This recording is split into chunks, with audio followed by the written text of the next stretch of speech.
choisis Jésus pour guider ma vie. Mon bien-aimé Jésus, il est à moi, je suis à lui. Je choisis Jésus pour guider ma vie.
Et Jésus s'écria d'une voix forte: mon Dieu, pourquoi m'as-tu abandonné?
Mais Vincent, je comprends pas quelque chose.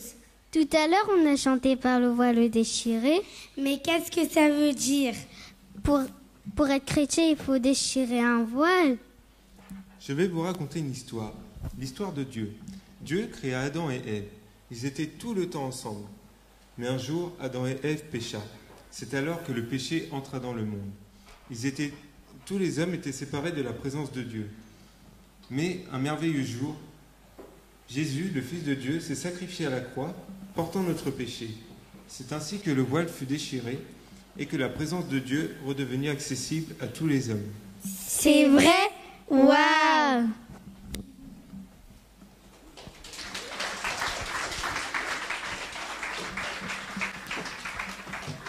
Amen. Amen. Quel merveilleux message. La grâce de Dieu, salut pour tous les hommes, a été manifestée en Jésus-Christ. Voici donc le thème de cette fête de la jeunesse. Et nous voulons, à travers cette fête de la jeunesse, non pas présenter un spectacle de fin d'année, mais tout simplement exprimer ce que Jésus-Christ a fait dans nos vies, ce que Jésus-Christ a changé en nous, et dire à tous les hommes que cette grâce-là, ce merveilleux cadeau, ce merveilleux salut est disponible pour tout le monde. Alors, cette journée va se dérouler en 2 parties. Il y aura une première partie avec la chorale et aussi un sketch et une petite émission que nous allons regarder. Ensuite, nous aurons une pause et nous reprendrons la suite du programme ensemble. Donc, j'espère que vous allez accrocher, que vous allez passer un merveilleux moment, un bon moment et surtout que le message de Dieu touchera vos cœurs pour ceux qui ne le connaissent pas. Voilà. Donc, j'invite la chorale de ce pas à monter sur scène afin de glorifier le nom du Seigneur.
libérés de l'esclavage, du péché, de la mort. Nous chantons ces louanges. Jésus-Christ est le Sauveur. Par son sang, nous sommes pardonnés de tous nos péchés. Par ses meurtrissures, nous sommes guéris. Libérés de toute fardeau. Jésus a remporté la victoire.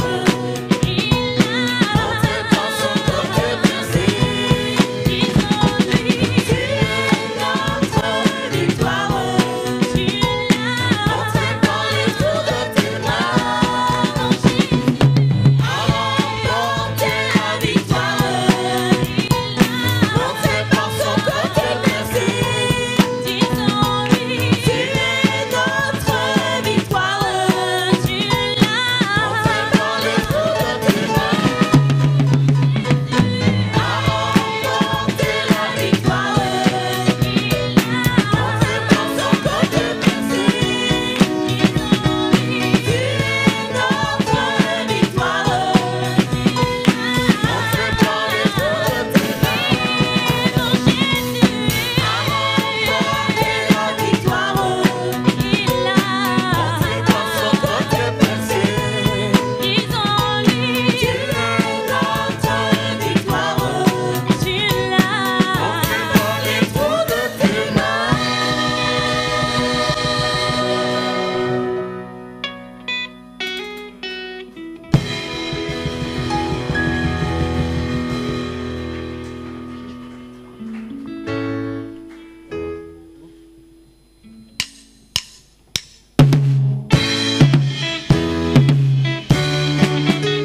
J'ai choisi Jésus pour guider ma vie. Mon bien-aimé Jésus, il est à moi, je suis à lui. J'ai choisi Jésus pour guider ma vie. Mon bien-aimé Jésus, il est à moi, je suis à lui. J'ai choisi Jésus pour guider ma vie. Mon bien-aimé Jésus, il est à moi, je suis à lui. J'ai choisi Jésus pour guider ma vie. Mon bien-aimé Jésus, il est à moi, je suis à lui. En marchant dans les chemins, dans le rire, observant tous les passants, chacun suivant sa propre voie, égoïstement, tristement. Mon cœur rempli de tristesse, je me pose autant de questions.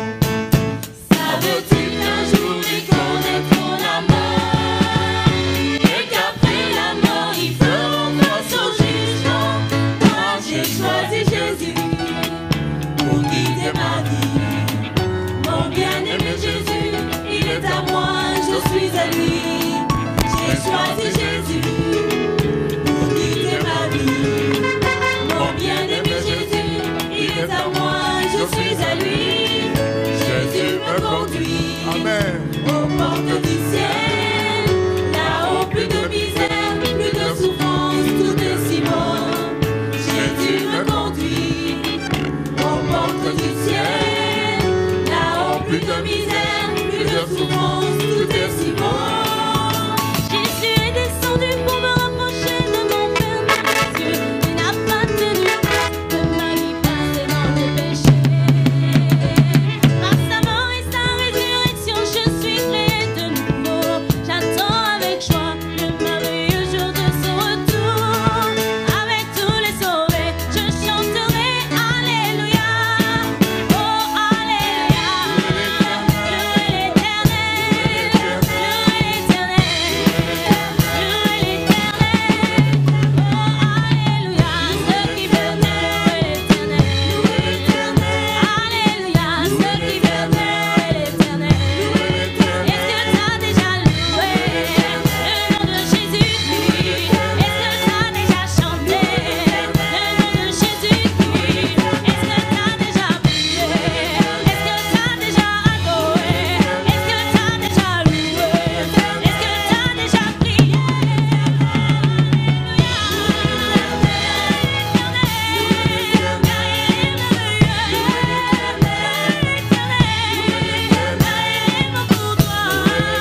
Parce que Jésus-Christ nous a sauvés, délivrés de la mort et du péché. Alléluia.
Jésus qui est le roi, c'est roi, nous voulons célébrer.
Bonjour à tous, à ceux que je n'ai pas vus.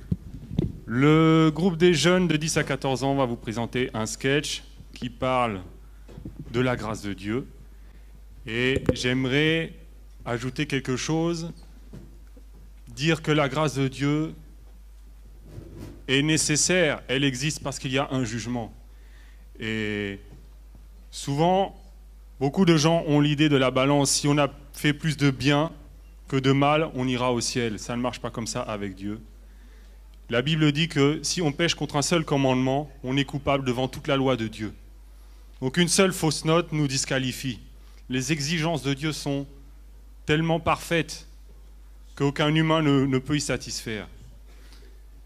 Si aujourd'hui le président, alors que tu as un casier judiciaire vierge, si le président Macron t'envoie sa grâce présidentielle, tu vas trouver que ça n'a pas de valeur.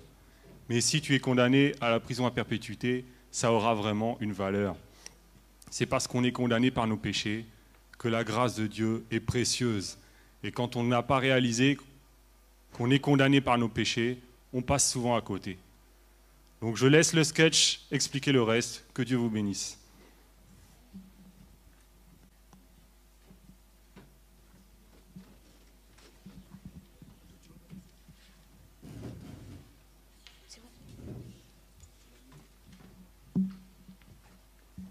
Ah, mon fils, je suis content de te voir. Moi aussi, père. J'ai organisé une réception dans notre propriété au paradis. Je voudrais inviter tous les humains. Voilà, seulement, je ne peux recevoir chez moi que la perfection. Oui, je le sais, père. Et aucun humain, à part toi, ne satisfait mes exigences. Je le sais aussi. Je ne vois donc qu'une seule solution. Je voudrais que tu organises une épreuve, ou un examen si tu préfères. Tous les humains seront convoqués. Ils devront rendre une copie parfaite, 20 sur 20 dans toutes les matières. Précise-leur bien mes exigences. Je pense qu'aucun d'entre eux n'est capable d'atteindre ce niveau. Ah, je le sais, mon fils. Mais je ne peux recevoir chez moi que la perfection. Et je refuse de revoir mes critères à la baisse. Mais j'aime trop les humains pour me résoudre à les exclure tous. Voilà donc ce que tu vas faire. Tu vas te mettre à l'entrée de la salle d'examen, proposer ce corrigé parfait à tous les candidats sans exception et sans condition préalable. Le corrigé parfait, je le donne gratuitement. Gratuitement, oui. Aucun d'eux n'est solvable de toute façon. Va, et que ma maison soit remplie. Bien, et prends père. aussi ces questions.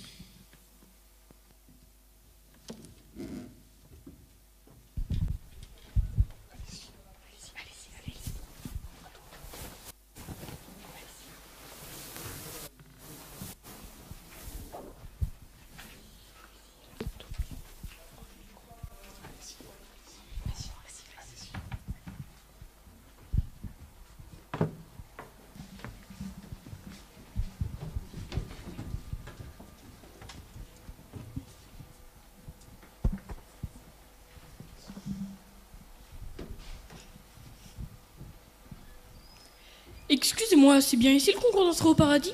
Oui. Et vous savez à quoi il ressemble le paradis, vous? Ouais mon gars, le paradis c'est un grand parc naturiste, on mange des pommes avec des serpents. Mais non, enfin, qu'est-ce que tu racontes? Où tu as été chercher ça? Je suppose que monsieur se réfère au mythe d'Adam et Ève dans le jardin d'Éden, le paradis perdu. Moi, je ne sais pas ce qu'il y a au paradis, mais je crois que c'est un bon endroit.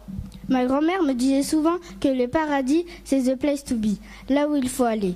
C'est un endroit magnifique. Là-bas, il n'y a pas de nuit ni de jour, car c'est Jésus lui-même qui éclaire. Elle disait aussi qu'il y a des milliers d'anges qui chantent des cantiques et que là-bas, personne ne souffre jamais. Ma grand-mère, elle est morte avec un grand sourire sur le visage. Et vous croyez qu'il demande combien de moyenne pour être reçu? Bah, 10 sur un minimum, je suppose. Aïe, j'ai 4 sur 20 de moyenne sur l'année. Je n'ai pas bossé sérieusement et puis j'ai été surpris par l'examen. Pourquoi ils nous préviennent seulement la veille? Il fallait travailler, cher ami. Dans la vie, il n'y a pas de miracle, ni rien de gratuit. Tout se mérite. T'inquiète pas mon gars, moi j'ai rendu que des copies blanches, ça m'a jamais empêché de dormir. Pourquoi faire des efforts maintenant? Moi, avec ma moyenne de 11 sur 20, je vais m'en sortir, je pense. Moi, pareil, 11 sur 20. Et toi? Moi, avec une moyenne de 18 sur 20, je mets toutes les chances de mon côté. Et toi? Moi aussi, 18 sur 20. Waouh, vous êtes vernis toutes les deux.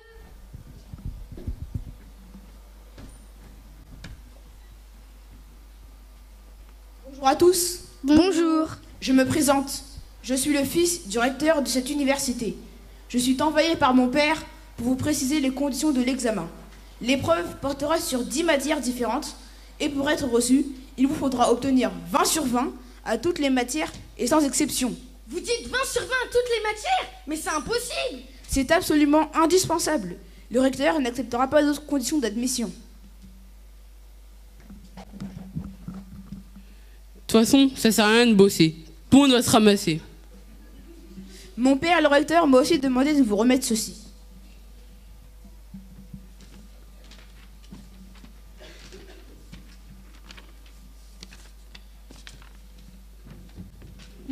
Mais il y a toutes les réponses, C'est le corrigé parfait, oui. Il vous permettra d'obtenir la note exigée.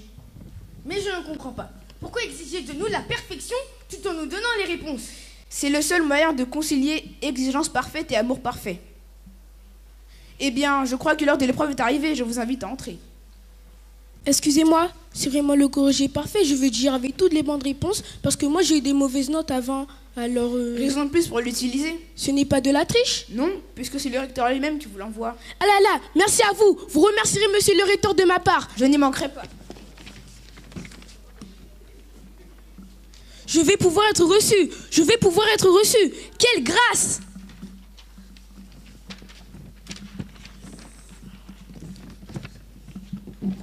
Voilà, si vous avez des questions, je suis là.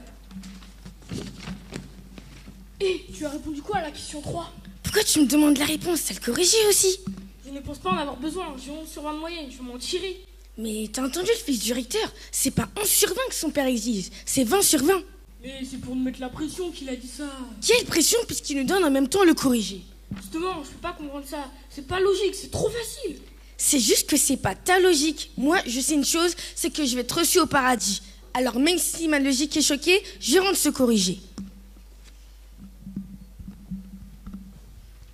Ne me dis pas que tu vas rendre ce corrigé avec une moyenne de 18 sur 20 comme moi. Mais c'est 20 sur 20 qu'il faut obtenir. Tu crois pouvoir obtenir? Entre 18 et 20, il n'y a que 2 points. Et avec quelques efforts, je peux sûrement y arriver. Je crois comprendre dans tout ça. Ce que le recteur exige, ce ne sont pas nos efforts, mais notre humilité. Rater la note parfaite d'un demi-point seulement, c'est quand même rater.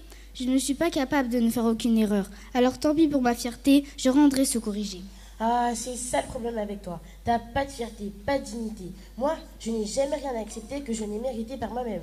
Avec une moyenne de 18 sur 20, je ne peux pas être regardée comme ce petit là-bas qui n'a jamais rien appris. Libre à toi, mais tu fais une erreur. Tu trouves ça juste, toi, que ces ignorants qui n'ont pas travaillé puissent avoir gratuitement la même note que nous et qu'on ne puisse plus faire la différence entre celui qui le mérite et celui qui ne le mérite pas? Si c'est 20 sur 20 qu'il faut obtenir, alors nous non plus, on ne le mérite pas. Ah, je sais pas pourquoi je discute avec toi. T'as pas d'honneur. L'honneur ne sert à rien pour être reçu. Mais qu'est-ce que tu fais? Pourquoi tu jettes ton corrigé? J'ai jamais obtenu aucun diplôme dans ma vie. Et je m'en porte très bien. Pourquoi faire plus d'efforts maintenant? Mais c'est l'examen d'entrée au paradis quand même. Et puis, on te demande pas d'efforts. On te demande juste de rendre le corrigé. Ah, la barbe! Voilà, le temps est écoulé, je vais ramasser les copies. Merci à vous, vous pouvez disposer. On vous convoquera très bientôt pour l'annonce des résultats.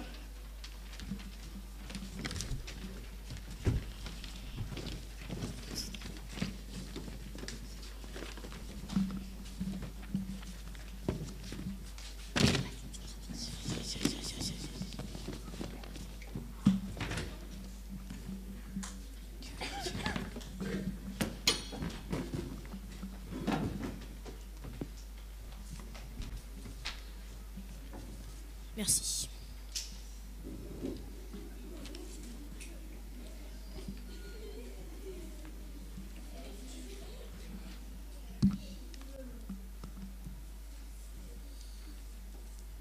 Très bien. Faites entrer le premier candidat.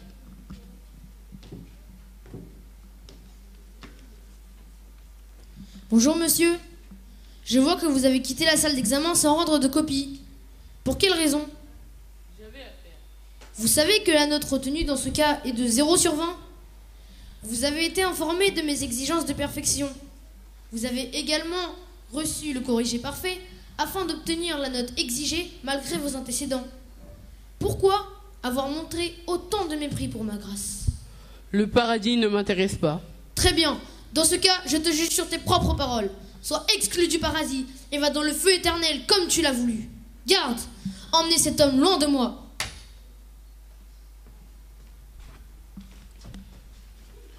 Le feu éternel existe vraiment? Non, non, je ne veux pas aller là. Non, je vais se corriger. Non. C'est trop tard. Tu as rejeté Dieu. Il te rejette à son tour. Ah, ça brûle. Très bien. Faites entrer le candidat suivant. Bonjour monsieur. Ah, bonjour monsieur. Je constate avec joie que vous avez obtenu la note parfaite. Bienvenue dans mon paradis. Mais pourtant j'ai eu des mauvaises notes avant. Je ne vois pas de quoi vous parlez. Moi, ce que je vois, c'est une note parfaite. Ça me plaît. Le reste, j'ai oublié. Mon fils vous accompagnera. Ah, votre fils, c'est grâce à lui que je suis reçue. Ah, je le sais. Moi, je n'ai rien mérité. Je le sais aussi. Mais cela me plaît de vous faire grâce et de vous avoir en ma présence. Merci pour cette merveilleuse grâce. C'est par ici. Tout est beau ici. C'est extraordinaire. Je n'ai plus de douleur au corps. Moi, un si grand pécheur, je suis sauvé quand même. Quelle grâce! Très bien. Faites entrer le candidat suivant. Bonjour monsieur. Bonjour. Vous avez obtenu 15 sur 20 de moyenne à l'examen. Vous avez été informé de mes exigences de perfection. Pourquoi ne pas avoir utilisé le corrigé? J'ai pensé que ma moyenne suffirait. Vous n'avez jamais eu 20 sur 20 à aucun contrôle. Mais j'ai pensé que 11 sur 20 suffirait. Même dans ce cas, pourquoi ne pas avoir utilisé le corrigé? Je pensais qu'il y avait des erreurs dedans. J'ai préféré compter sur moi-même. Vous n'avez pas pris mon fils au sérieux. Cela revient à me faire passer pour menteur. Garde, cet homme m'a cru menteur. Il ne sera sûrement pas à l'aise en ma présence. Jetez-le dehors. Mais cet endroit est horrible. Cette horreur est abominable. Non, je ne veux pas aller là. Non. C'est trop tard. Tu t'es cru plus intelligent que Dieu et tu as rejeté sa parole. Dieu te rejette. S'il vous plaît, non. Ah!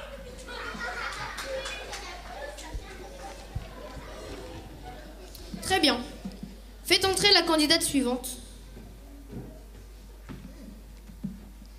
Bonjour madame. Bonjour. Je vois que vous avez obtenu 20 sur 20 à toutes les matières. J'aime cela. Bienvenue dans mon paradis. Mon fils va vous conduire. Veuillez me suivre s'il vous plaît. C'est par ici. Bonjour papa Abraham. Bonjour ma fille. C'est formidable que je sois ici. Mes notes n'ont jamais été parfaites durant mes études. Mais tu as eu foi dans les paroles de Dieu. Ça a rendu tes notes parfaites. Maintenant, tu peux profiter du bonheur parfait et éternel des enfants de Dieu. Sois la bienvenue.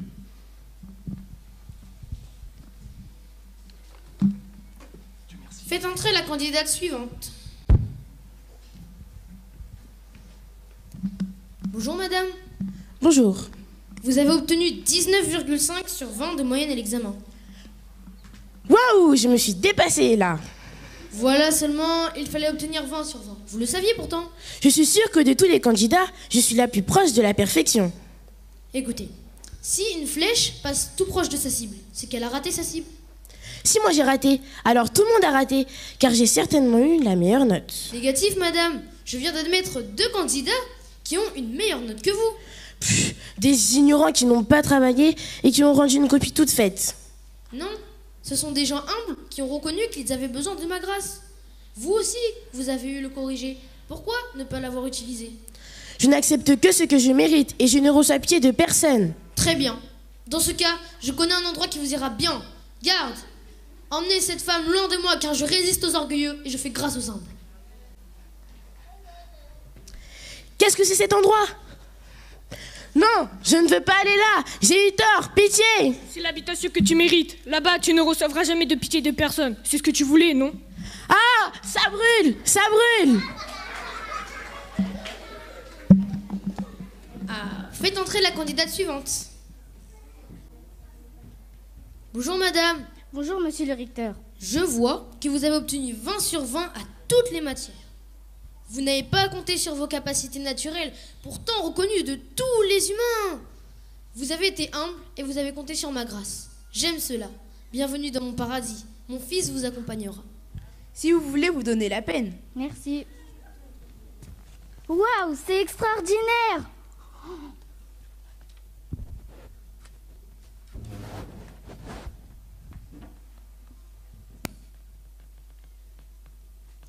Car tous ont péché et sont privés de la gloire de Dieu. Et ils sont gratuitement justifiés par sa grâce, par le moyen de la rédemption qui est en Jésus-Christ. Romains 3, verset 23.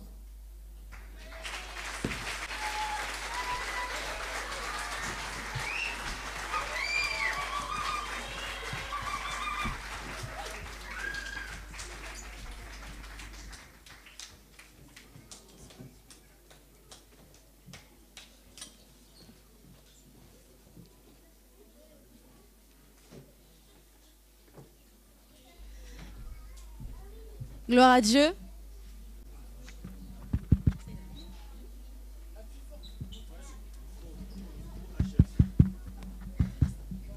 Gloire à Dieu. J'espère que vous avez tous compris la leçon.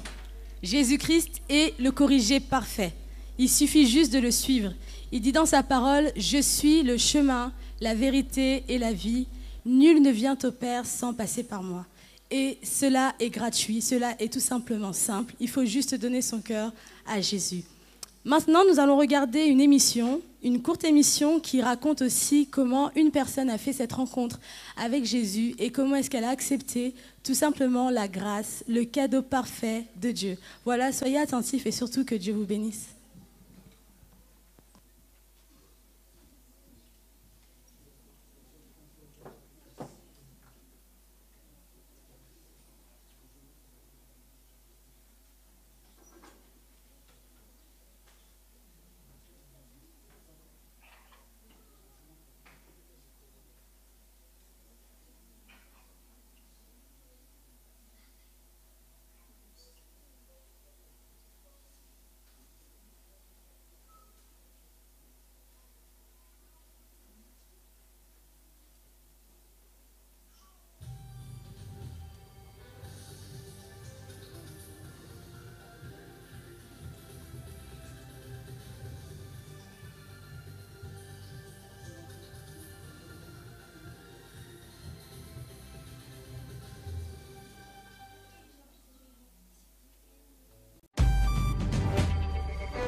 Christ est la vie, Christ est la vie recherchée de mon âme.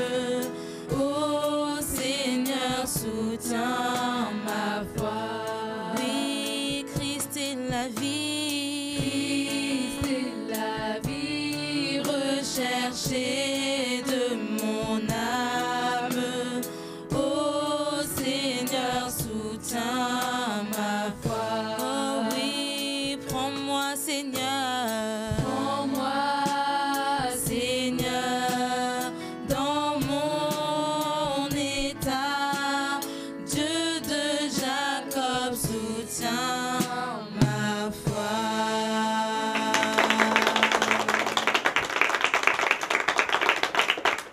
Bonjour à toutes et à tous et bienvenue dans la nouvelle édition de la Fête de la Jeunesse 2017. Comme vous pouvez le voir cette année, cette nouvelle édition est un peu différente car elle sera ponctuée par quelques chants. Toutefois, nous pouvons voir qu'elle sera similaire car en première partie, nous avons notre traditionnel reportage qui portera sur la grâce de Dieu. En deuxième partie, nous recevrons notre invité qui va nous raconter sa vie et comment elle a rencontré Dieu. Alors cette année, le thème porte, comme je l'ai dit précédemment, sur la grâce de Dieu. Petite devinette, si je vous dis Tite chapitre 2, verset 11, qu'est-ce que cela évoque pour vous? Ou bien, si je vous dis, quelle est la référence de « Car la grâce de Dieu, salut pour tous les hommes, a été manifestée ». Ah, pas facile, hein? Eh bien, c'est l'objet de notre micro-trottoir. Lecteur de la Bible, c'est pour vous. Excusez-moi, on réalise un reportage pour la Fête de la Jeunesse Je vais vous poser juste 2 questions. La première question, c'est que je vais vous lire un verset et vous allez devoir deviner la référence. Et la deuxième question, c'est qu'est-ce que ce verset vous évoque? Alors le verset, c'est « Car la grâce de Dieu, source de salut pour tous les hommes, a été manifestée ». Est-ce que vous connaissez la référence? Non. Trou noir. Je ne connais pas la référence. Non. Je me rappelle plus. C'est une colle. C'est une colle. Je suis désolée, mais je ne connais pas le verset. Là, comme ça, non. Je me rappelle plus. Et est-ce que tu peux dire si c'est plutôt Ancien, Nouveau Testament et... Nouveau Testament. Nouveau. Nouveau Testament. Nouveau Testament. Dans les Épîtres. Sûr? Sûr. C'est dans le Nouveau Testament. Maintenant, je me demande si c'est Romain ou Tite, mais je ne me rappelle plus très bien. Là, vous brûlez. Là, vous avez cité le livre. Oui, c'est pourquoi je sais que je suis dedans, mais je ne me rappelle plus très bien. Donc, bon. Dans le Nouveau, je dirais fin Nouveau. C'était Tite 2:11. Et à la lecture de ce verset, qu'est-ce que ça vous évoque? Peut-être une histoire, un témoignage, une histoire biblique? Est-ce que vous pouvez relire le verset? En effet, la grâce de Dieu, source de salut pour tous les hommes, a été révélée. Ça nous montre que Dieu est bon et qu'au travers de Jésus, maintenant, on a accès au salut. Ça me montre plusieurs histoires. Par exemple, l'histoire du fils prodigue, donc, qui est, lorsqu'il a tout perdu, il revient chez lui auprès de son père et le père lui pardonne. Voilà quoi. Donc pour moi, c'est le sacrifice de Jésus-Christ pour tous les hommes. C'est de cette grâce-là. Et moi, je suis la première à avoir bénéficié de cette grâce du Seigneur, puisque aujourd'hui, je suis une nouvelle personne. Toutes choses sont passées et que j'ai le Seigneur au quotidien dans ma vie. Ça signifie tout simplement que la grâce de Dieu, c'est l'élément qui nous permet d'avoir le salut. Et cette grâce-là, elle a été manifestée par Jésus-Christ. Elle a été manifestée en Jésus-Christ. Et cette grâce, c'est vraiment la source de salut pour tous les hommes. Jésus est la source du salut pour tous les hommes. Donc le sacrifice qu'il a accompli à la croix, c'est ça qui est la source du salut pour tous les hommes. Eh ben, ça m'évoque qu'en fait, la grâce de Dieu, c'est pas pour les adultes, pour les enfants, pour les vieillards, c'est pour tout le monde, c'est pour tous les hommes. Et la grâce de Dieu a été manifestée en Jésus. Voilà. En effet, en Jésus-Christ, on a le salut et vraiment, c'est tout est grâce. On a le salut, c'est par grâce, pas parce qu'on est particulier, pas parce qu'on est beau, qu'on est jeune, ou c'est vraiment tout est grâce en Jésus. Alors, je vais juste compléter en disant que effectivement, Jésus-Christ qui a donné sa vie pour nous a tout donné et Dieu manifeste cette grâce, ce cadeau, puisqu'on ne méritait rien. Donc, c'est en Jésus, nous avons la grâce. Ça nous montre que tous les hommes ont aussi la grâce et que, par exemple, peu importe les péchés qu'on a faits, peu importe ce qu'on a été avant, la grâce, elle est quand même là pour nous. Elle a été manifestée pour tous les hommes, comme j'ai dit. Oui, la grâce de Dieu a été manifestée par Christ qui est arrivé. Et nous savons bien que, au travers du sacrifice du Seigneur Jésus-Christ, toute personne qui accepte Jésus est libérée et délivrée. Donc, pour l'instant, c'était tout ce que je peux dire. C'est Tite 2:11.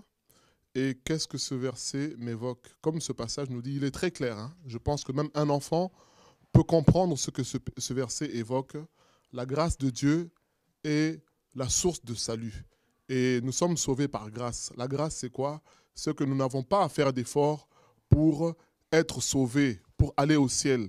Il suffit d'accepter Jésus-Christ comme Seigneur et Sauveur, de se reconnaître soi-même comme étant pécheur et de dire à Jésus, Jésus, je suis mauvais, je suis pécheur, je suis menteur, mais toi tu peux me transformer et tu peux me rendre meilleur. Et quand on fait cette démarche-là, on entre dans le salut de Dieu, on vit la paix, on vit la joie et on a l'assurance de marcher avec Dieu tous les jours et d'être avec lui au ciel.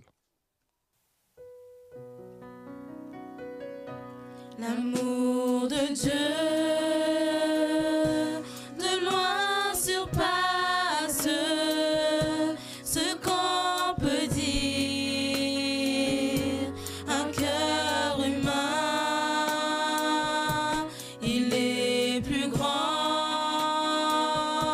que les espaces, même dans le noir, il nous atteint. Pour le péché de notre monde, Dieu nous donna Jésus. Il nous pardonne aux paix profondes, il sauve les perdus.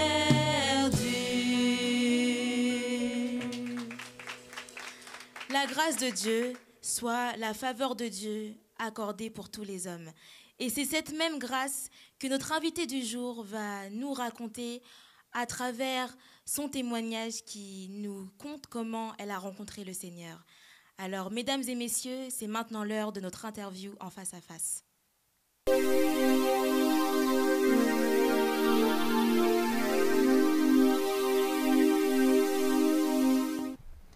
Notre invité du jour pour ce face-à-face, Septime Ekaz. Bonjour Septime. Bonjour à vous et bonjour à tous ceux qui nous regardent. Alors Septime, vous êtes une jeune femme âgée de 22 ans, étudiante en droit en 2e année, si je ne me trompe pas. Non, en 3e année. 3e année, autant pour moi. Félicitations pour votre validation. Ah, que Dieu soit béni. Donc étudiante en droit en 3e année à la faculté de Rouen. Voilà. Alors Septime, vous avez un frère et 4 sœurs, c'est bien ça? Oui. Où est-ce que vous vous situez dans la famille? Êtes-vous l'aînée? Non, moi je suis la dernière. Je vois la dernière, l'enfant gâté, la fille à papa et maman. Non, pas du tout. En fait, on a tous reçu le même amour et la même éducation du premier jusqu'au dernier. D'accord, je vois. C'est écrit que vous êtes né au Rwanda, c'est bien ça? Oui. Alors comment êtes-vous venu en France? Alors il faut savoir qu'à cette époque, dans mon pays d'origine, il y a eu la guerre. Donc dans un souci de sécurité, ma famille a dû venir s'installer en France. Vous êtes ce qu'on peut appeler communément une déracinée. Non, moi je suis une citoyenne du ciel. Citoyenne du ciel, oui, je sais que vous mourrez d'impatience de nous raconter votre témoignage. Vous inquiétez pas, on va y venir. Alors Septime, dites-moi, comment une jeune femme comme vous, brillante, pleine de vie, qui a l'occasion de voyager, de sortir, d'aller à des concerts, d'avoir un tas d'amis, peut avoir envie de devenir chrétienne? Alors en fait, j'ai grandi dans un milieu chrétien. Donc depuis toute petite, en fait, j'étais rattachée à ce milieu-là. J'ai été éduquée par rapport à la parole. J'ai entendu parler de Dieu en fait depuis que je suis petite et aussi loin que mes souvenirs me rapportent. On allait toujours à l'église en famille dans mon enfance. Donc c'est un milieu que je connais et auquel je me suis rattachée. Et donc votre éducation biblique et divine était donc liée au fait que vous alliez à l'église. Qu'est-ce que vous aimiez dans le fait d'aller à l'église? Ce que j'aimais le plus quand j'allais à l'église, c'était le fait qu'on y allait en famille. Du coup, Dieu était vraiment au centre de ma famille et c'est ça vraiment qui me plaisait. Donc je vois, c'était la sortie dominicale en famille alors. On peut dire ça. Et qu'est-ce qui a changé plus tard? Quel a été le déclic qui a changé votre état d'esprit par rapport à l'activité liée à l'église? Le changement a été fait lorsque j'ai commencé à grandir dans l'adolescence. J'ai commencé à me faire ma propre vision du monde. J'ai voulu faire mes propres expériences. Vous savez, quand vous êtes jeune, vous avez une fougue, vous avez de l'énergie, vous voulez vraiment tout faire et tout entreprendre. Et moi, j'étais dans cet état d'esprit-là. Je voulais m'amuser, je voulais m'éclater, je voulais sortir avec mes amis. Et du coup, quand je voyais le milieu chrétien, j'arrivais pas en fait à me rattacher à ça parce que je voyais que leur mode de vie était ennuyant, c'était monotone, c'était beaucoup de restrictions. Et moi, tout ce que je voulais faire, c'est vivre une vie de folie, m'amuser, m'éclater. Et j'arrivais vraiment pas en fait à m'identifier à Dieu, m'identifier vraiment à ce mode de vie qui me correspondait pas en fait. Donc c'est pour ça que petit à petit, j'ai vraiment commencé à me détacher de Dieu et de ce milieu-là. Je comprends qu'à un certain âge, vous ne vouliez plus être chrétienne. Non, c'est pas que je voulais pas être chrétienne parce qu'il faut savoir que comme j'ai grandi dans un milieu chrétien, pour moi, en fait, j'étais née chrétienne. Je m'étais approprié cette identité-là, cette étiquette de la chrétienne. Et puis, ayant reçu une bonne éducation, c'est-à-dire que tout ce que je faisais, pour moi, c'était politiquement correct. Donc, je mentais pas, je trichais pas, je disais jamais de gros mots, j'étais respectueuse, je travaillais bien à l'école. Donc pour moi, cette étiquette de la bonne personne, et plus le fait que j'ai grandi dans un milieu voilà, où j'entendais parler de Dieu, dans mon cœur, en fait, ça faisait que j'étais chrétienne. Je m'étais rattachée vraiment à cette idée-là. Donc moi, j'étais née chrétienne, je vivais une vie de jeune, mais j'étais quand même chrétienne. Tout ce que je voulais, moi, c'était voilà, ne pas être dans un mode de vie monotone, ennuyant, où je vis avec des restrictions. Mais ça ne change pas que dans mon cœur, je me considérais toujours comme une chrétienne malgré mon mode de vie qui n'était pas conforme. Et quelle a été la prise de conscience liée à votre réel état ? La prise de conscience a été lorsqu'un jour, en fait, je fus emmenée à aller au GBU, c'est-à-dire c'est un groupe de chrétiens étudiants qui se rassemblent pour parler de la parole. Et en discutant avec un jeune, il m'a dit ceci, il m'a dit « On demande souvent à Dieu de faire beaucoup de choses pour nous, mais jamais on demande à Dieu ce que nous, on peut faire pour lui. » Et quand il m'a dit cette phrase-là, ça a été comme un électrochoc. Là, j'ai vraiment réalisé que je demandais beaucoup de choses à Dieu, mais jamais je m'étais mis dans la position où, voilà, Dieu pouvait avoir besoin de moi et que Dieu pouvait me demander de faire des choses. Et c'est là où vraiment tout un questionnement a commencé. J'ai commencé à me remettre en question et c'est là où Dieu a amené les choses petit à petit comme il ne fait rien au hasard. Donc c'est à partir de ce moment-là que vous avez réalisé que en fait la relation avec Dieu était une relation avec deux parties, soit vous et lui. Voilà, c'est ça. En fait, moi, j'avais pas de relation personnelle avec Dieu, voire pas du tout.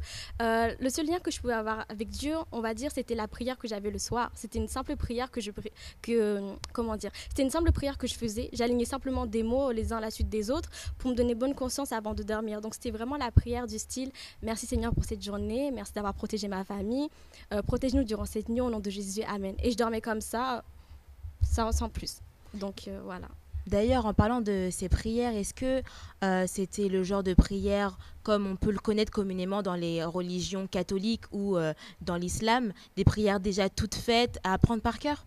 Oui, c'est similaire parce que cette prière-là, en fait, elle était toute faite. Les mots étaient là, mais le cœur n'y était pas. Comme je vous disais, c'était vraiment limite par cœur à la suite parce que c'était répétitif et je ne le pensais pas vraiment. Je priais vraiment pour me dire, j'ai prié avant de dormir, je me donne bonne conscience. Moi, je dors, j'ai parlé à Dieu et c'est tout. D'accord. Alors, Septime, excusez-moi, je me permets de revenir un petit peu en arrière dans votre témoignage, car il y a une question qui me trotte dans la tête.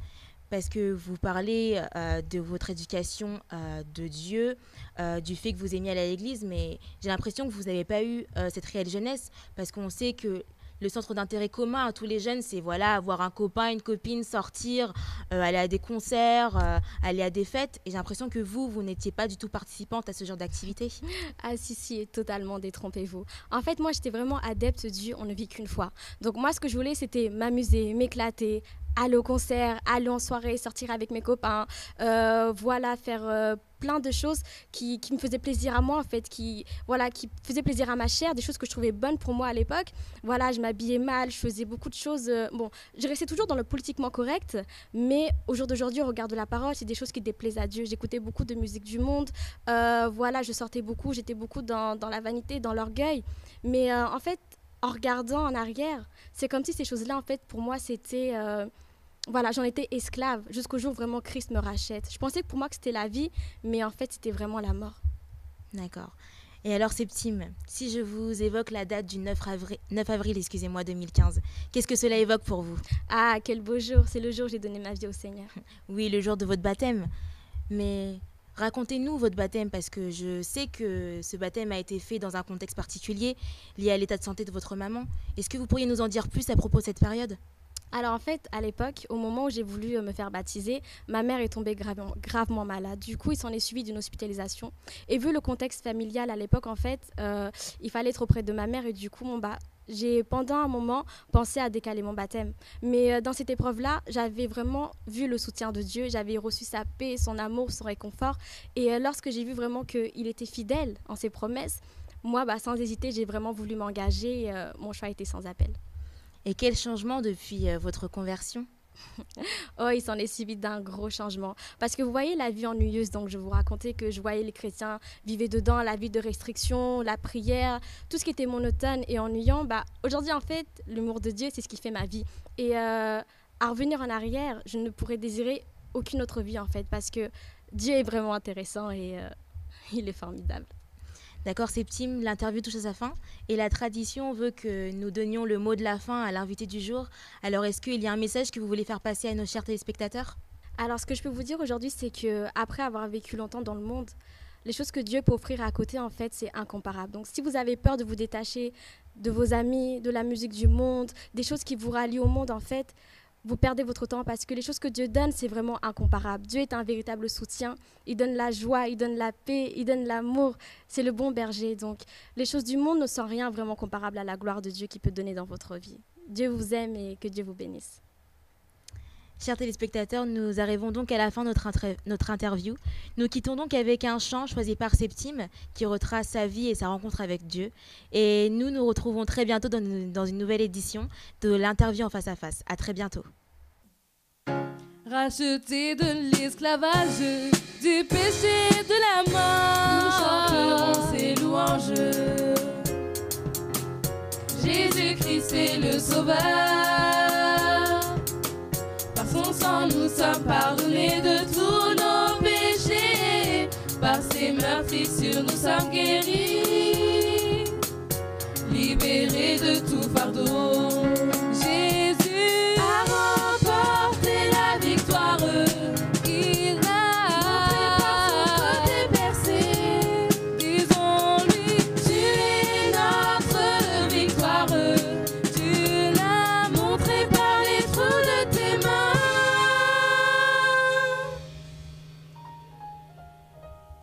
Que Dieu vous bénisse.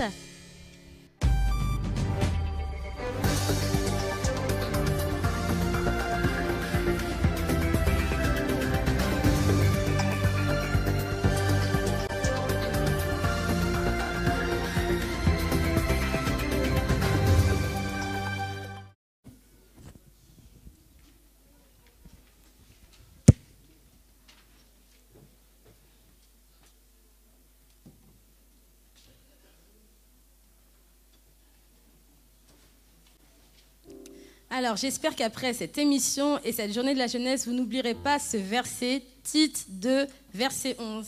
Car la grâce de Dieu, salut pour tous les hommes, a été manifestée en Jésus-Christ. Voilà, c'est aussi un chant que nous allons chanter avec le groupe des jeunes que j'invite à monter. Nous voulons vraiment glorifier le Seigneur et pour partager à tous les hommes que Dieu les aime, que Dieu nous aime et il veut nous sauver.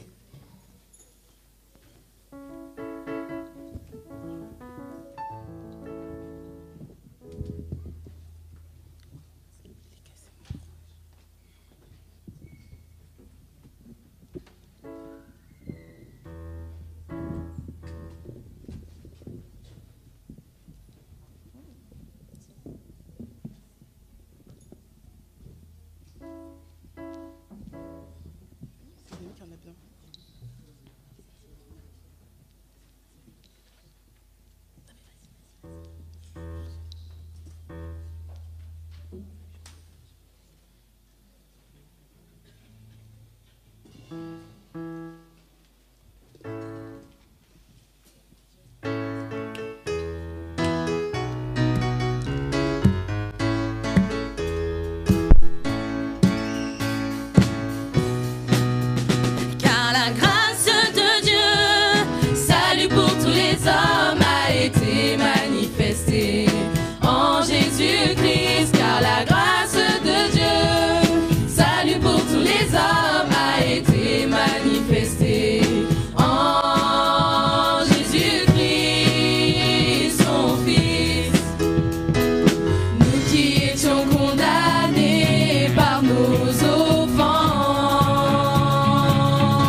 Gloire à Dieu.